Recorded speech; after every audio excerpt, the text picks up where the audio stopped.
তিলোত্তমার উদ্দেশ্যে তর্পণ। পুরুলিয়ায় এই দৃশ্য দেখা গেল। পিতৃপক্ষের অবসান, দেবীপক্ষের সূচনায় পূর্বপুরুষদের উদ্দেশ্যে তর্পণের দৃশ্য দেখা গেল পুরুলিয়া জেলার বিভিন্ন জলাশয়ে।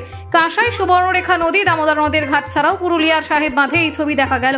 তুলিনের সুবর্ণরেখা নদী ও ঝালদা লিহির বাঁধের ঘাটে ভোর থেকেই শুরু হয় তর্পণের কাজ। কথিত আছে, মহালয়ার দিন অসুর দেবতাদের মধ্যে সংঘর্ষ হয়েছিল। এই মহালয়ার গুরুত্ব হিন্দু ধর্মে অনেক। মহালয়ার দিন পিতৃপুরুষদের উদ্দেশ্যে তর্পণ করার রীতি প্রচলিত রয়েছে। এই দিনই দেবী দুর্গার চক্ষুদানও করা হয়। কাহিনী পুরাণ অনুসারে কোনো মৃত ব্যক্তির শ্রাদ্ধ শান্তি করলে তার আত্মা প্রশান্তি লাভ করে এবং সেই আত্মা মুক্তি লাভে সক্ষম হয়। বিশ্বাস করা হয় যে পিতৃপক্ষের শ্রাদ্ধ শান্তি ও তর্পণ করলে পূর্বপুরুষরা খুশি হন এবং আশীর্বাদ করেন। তাদের কৃপায় জীবনের অনেক বাধা দূর হয়, জীবনের বিভিন্ন ধরনের সমস্যা থেকেও মুক্তি মেলে। তাই দেবীপক্ষের শুরুর আগে পূর্বপুরুষদের উদ্দেশ্যে তর্পণ করা হয়। নিজের মাকে তো জল দিলাম, পিতৃপুরুষকে জল দিলাম, তার সাথে আমরা আমাদের প্রিয় বোন তিলোত্তমার নাম গোত্র বলে তাকেও আমরা আজকে তিল তর্পণ করলাম, যাতে তার আত্মার শান্তি হয়।